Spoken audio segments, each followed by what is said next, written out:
warahmatullahi wabarakatuh.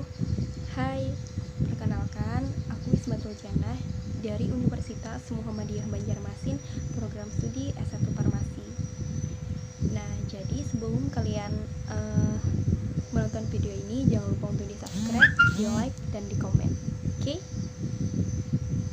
Kali ini aku akan berbagi beberapa materi mata kuliah aku, yaitu dari materi ini aku akan berbagi beberapa materi aku, yaitu dari materi mata kuliah aku, yaitu dari fitokimia.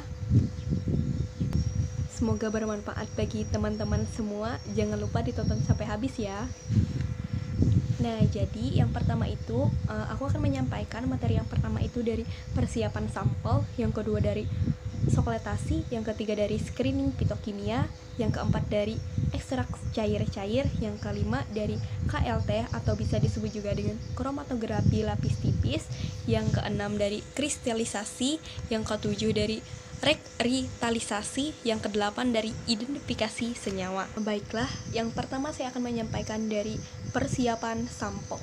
Nah, dari persiapan sampel ini ada beberapa cara dari pengambilannya, yaitu dari tumbuhan atau tanaman yang meliputi. Yang pertama itu ada dari akar atau radik. Nah, diambil dari bagian yang berada di bawah tanah. Yang kedua, batang atau kaulis, yaitu dimulai atau diambil dari cabang pertama sampai leher akar, lalu dipotong dengan panjang diameter tertentu. Pertama, aku akan menyampaikan materi pertama, yaitu dari persiapan sampel. Nah, di sini ada beberapa cara pengambilan sampel. Kita ambil dari tanaman atau tumbuhan.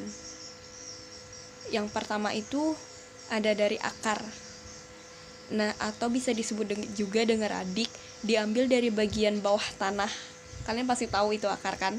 Nah, yang kedua itu dari batangnya, atau bisa disebut juga dengan kaulis, yaitu dimulai dari cabang pertama sampai leher akarnya. Setelah itu kita potong dengan panjang dan diameter tertentu. Nah, untuk yang ketiga itu ada dari kulit atau batangnya nih, atau bisa disebut juga dengan kelika atau korteks. Diambil dari batang utama dan cabangnya, kemudian kita kelupas dengan ukuran panjang dan lebar tertentu, dan tidak mengambilnya dengan satu lingkaran saja. Nah, tapi kita mengambilnya dari batang lingkaran penuh pada batangnya. Nah, kemudian dari kayu atau lignum. Nah, diambil dari cabang atau batangnya juga, terus kulitnya dikelupas, lalu dipotong-potong kecil-kecil. Nah, yang kelima ada dari daun atau folium. Diambil dari daun yang paling tua, jangan yang berwarna kuning ya. Nah, terus dan kelima dari pucuknya juga, daun dipetik satu persatu. Nah, yang ketujuh ada dari rimpang atau rizoma. Diambil dan dibersihkan dari bulu-bulu halusnya, kemudian dipotong juga melintang dengan ketebalan tertentu, lalu dipanen pada saat daun meluruh atau layu. Nah, lalu yang ke-8 ada buah atau fruktus. Nah, dapat berupa matang, buah muda, dan dipetik menggunakan tangan kita sendiri yang pastinya. Nah, yang ke-9 itu ada biji atau semen. Nah, buah ini pasti kita kupas dan bijinya dikumpulkan dan dibersihkan, lalu diambil buahnya yang sudah masak. Nah, yang ke-10 itu ada herba atau 10 bagian tanaman yang berada di atas tanah, kecuali dinyatakan lain diambil dan dibersihkan. Nah, adapun tahap-tahap dari persiapan sampel ini. Nah, yang pertama itu ada dari pengambilan sampel, yang kedua ada dari sortasi basah, yang ketiga ada dari pencucian, yang kelima ada dari perajangan, ada pengeringan, ada sortasi kering, dan penguyakan. Nah, jadi tahap-tahapnya ini kita mulai dari sortasi basah tadi. Nah, apa sih sortasi basah ini? Nah, sortasi basah adalah proses pemilahan bahan alam segar setelah dipanen tadi dengan tujuan untuk mengurangi bahan alam yang rusak. Nah, jadi kita itu yang pertama itu kita memilahnya dulu, yang mana yang harus kita ambil dan yang mana harus kita buang. Nah, lalu ada dari perajangan. Nah, perajangan ini apa? Yaitu kita memperkecil ukurannya dari bahan alam dan memperluas daerah kontak bahan alam untuk menguapkan arinya. Nah, setelah itu ada proses pencucian juga. Nah, kenapa harus dilakukan pencucian? Agar menghilangkan tanah dan kotoran yang melekat pada bahan alam yang ada yang tidak digunakan, seperti itu. Nah, untuk yang pengeringan ini merupakan tahapan yang paling penting untuk mengurangi kadar air pada bahan alam yang digunakan untuk mencegah kontaminasi atau mikroorganisme yang dapat merusak bahan alam. Yaitu metodenya ada dua. Ada metode pengeringan secara alam. Nah, apa nih metode pengeringan secara alam? Yaitu kita bisa mengangin-anginkannya, bisa kita letakkan di bawah suhu AC misalnya. Itu adalah cara pengeringan secara alami. Nah, untuk yang metode pengeringan yang kedua ini ada metode pengeringan secara buatan. Nah, mungkin secara buatan ini kita pengeringannya melalui alat tertentu, misalnya dari alat yang bisa mengeringkan secara cepat dari bahan alam simplicianya.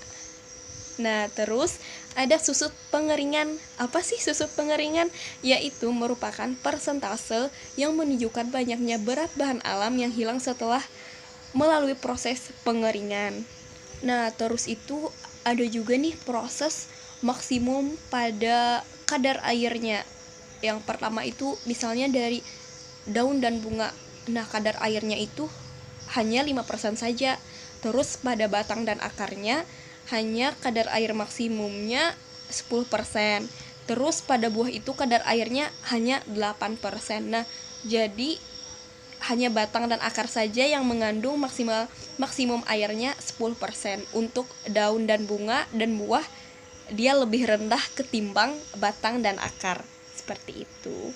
Terus apa sih tujuan dari sortasi kering tadi? Nah, tujuannya yaitu untuk menghilangkan simplicia yang rusak selama proses sebelum dan setelah pengeringan agar hanya didapatkan simplicia yang benar baik dan dapat disimpan dalam waktu yang lama. Terus ada juga proses pengepakan, yaitu pengepakan simplicia dilakukan agar disak simplicianya yang kedap udara. Terus karena walaupun simplicianya sudah dalam kondisi kering, kombinasi mikroorganismenya telah dapat menjadi bahaya bila penyimpanan tidak dilakukan dengan benar dan baik. Nah, jadi kalau penyimpanannya kurang baik, dia akan lebih mudah rusak, seperti itu. Nah, itu dia tadi penjelasan mengenai dari persiapan sampel tadi. Ada tahap-tahapnya, ada cara-caranya agar kita bisa memilah antara bahan-bahan tarikan, ada beberapa hal. Nah, terus saya akan menambahkan materi kedua, yaitu dari sokletasi. Nah, dari pengertian sokletasi adalah ekstraksi dengan menggunakan pelarut yang selalu baru dan yang umum dilakukan dengan alat khusus sehingga terjadi ekstrak kontinu dengan jumlah pelarut relatif konstan dengan adanya pendingin balik. Nah, itu dari pengertian dari sokletasi. Terus ada juga prinsip dari sokletasi ialah ekstraksi menggunakan pelarut yang selalu baru yang umumnya sehingga terjadi ekstraksi kontinu dengan jumlah pelarut konstan dengan adanya pelarut yang pendingin baliknya. Nah, itu tadi dari pengertian dan prinsip dari sokletasi. Nah, terus kita akan memasuki dari kriteria pemilihan pelarutnya. Nah, untuk penetapan kadar lemak pada metode sokletasi ini yaitu dilakukan dengan cara mengeluarkan lemak dari bahan dengan pelarut hidrous. Lalu pelarut hidrous ini merupakan pelarut yang benar-benar bebas air. Nah, jadi untuk pelarut yang digunakan pada sokletasi ini ia harus benar-benar benar-benar bebas air. Nah, tujuannya adalah supaya bahan yang larut air tidak terekstrak dan terhitung sebagai lemak serta keaktifan pelarut tersebut tidak berkurang. Pelarut yang biasa digunakan adalah pelarut Hekana. Nah, ini menurut dari Damsis 1997. Nah, selain itu juga pada pengujian pada sokletasi ini ia juga memiliki keuntungan dan kerugian yang pastinya.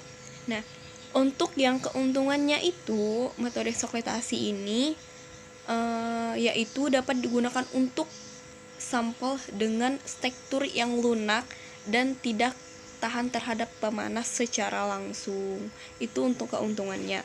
Lalu untuk yang kerugiannya yaitu penggunakannya hanya terbatas dan pada ekstrak dengan pelarut murni atau campuran enzimatik dan tidak dapat digunakan untuk ekstraksi dengan campuran pelarut.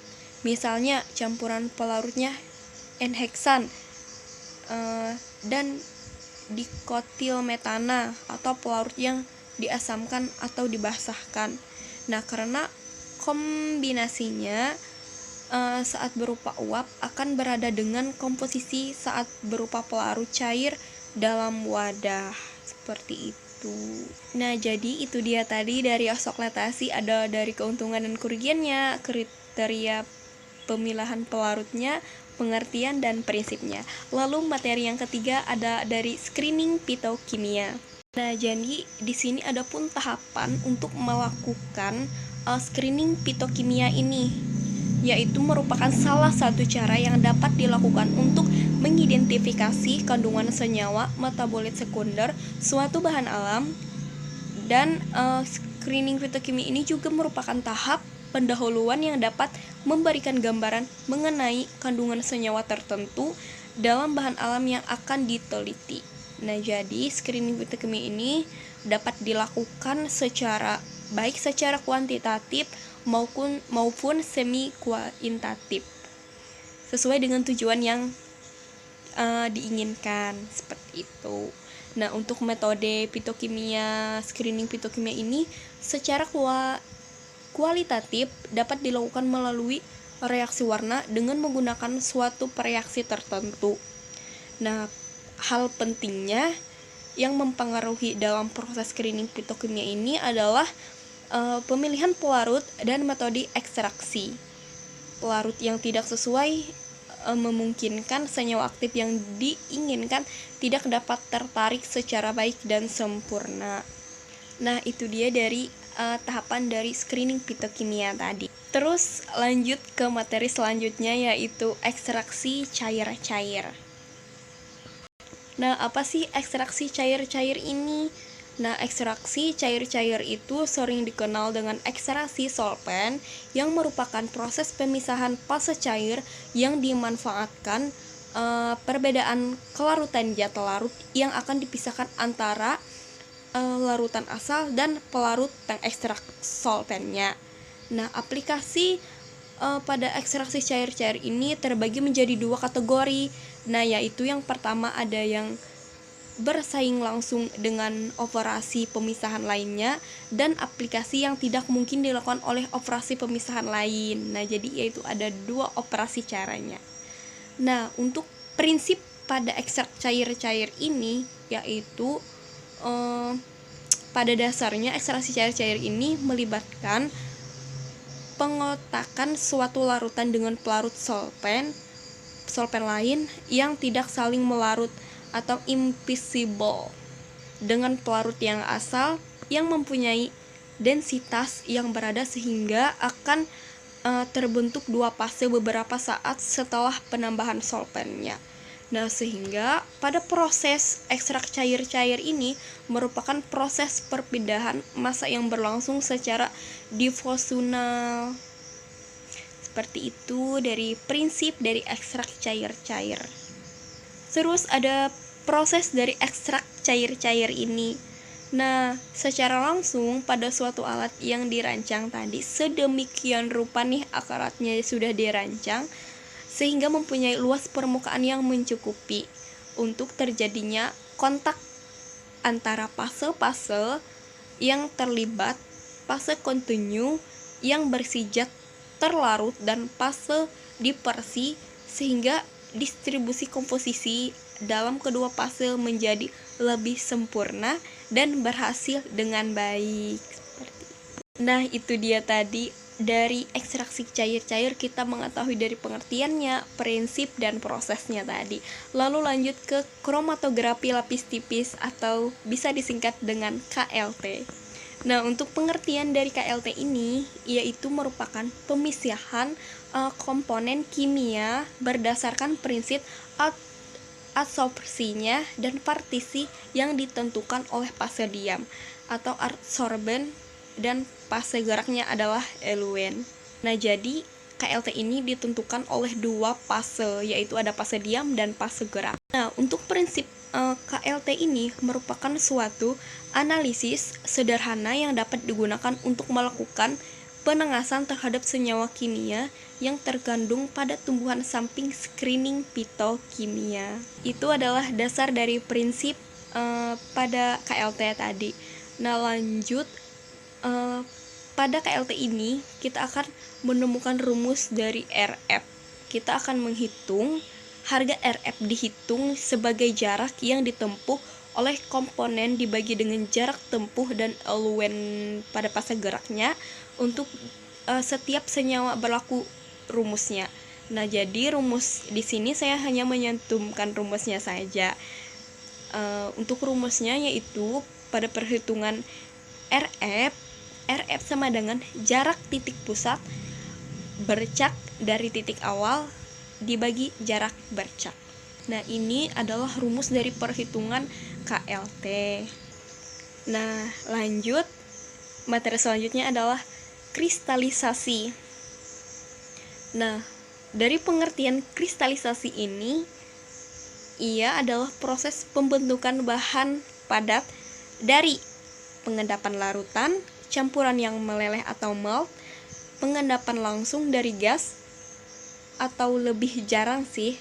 Nah, untuk kristalisasi juga merupakan teknik pemisahan kimia antara bahan padat cair, di mana terjadi perpindahan massa atau massa transfer dari suatu zat terlarut atau solvent dari zat cair menuju larutan ke fase kristal padat.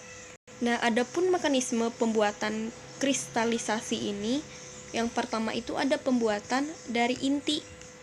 Nah, inti kristal ini adalah partikel-partikel kecil bahkan sangat kecil yang dapat terbentuk dengan cara memperkecil kristal-kristal yang ada dalam alat kristalisasi atau dengan menambahkan benih kristal ke dalam larutan lewat jenuh. Yang kedua, ada pertumbuhan inti. Nah, pertumbuhan kristal merupakan gabungan dari dua proses. Yang pertama itu ada dari transportasi molekul-molekul atau ion-ion dari bahan yang akan dikristalisasi dalam larutan permukaan kristal dengan cara difusi. Nah, proses ini berlangsung semakin cepat jika derajat lewat jenuh dalam larutan semakin besar atau istal semakin luas KR-nya. Nah, untuk yang penemuan molekul-molekul atau ion-ion ini adalah pada kisi kristalnya. Nah, semakin luas total permukaan kristal, maka semakin banyak juga bahan yang ditetapkan pada kisi kristal per satu waktunya. Nah, itu dia dari mekanisme pembuatan kristalisasi tadi. Nah, lanjut, materi selanjutnya adalah rekristalisasi. Nah, untuk pengertian dari rekristalisasi tadi merupakan suatu teknik yang digunakan untuk memurnikan zat kimia, yaitu teknik permukaan yang didasarkan pada perbedaan kelarutannya dalam keadaan panas atau dingin dalam suatu pelarut. Nah, adapun bentuk sederhana pada proses rekristalisasi ini, yang pertama itu untuk melarutkan zat murni dalam pelarut pada titik leleh. Yang kedua, untuk menyaring larutan panas dari partikel bahan tak melarut. tak terlarut. Nah, yang ketiga, untuk memisahkan kristal dari larutan sepernatan. Nah, itu adalah proses sederhana dari rekristalisasi.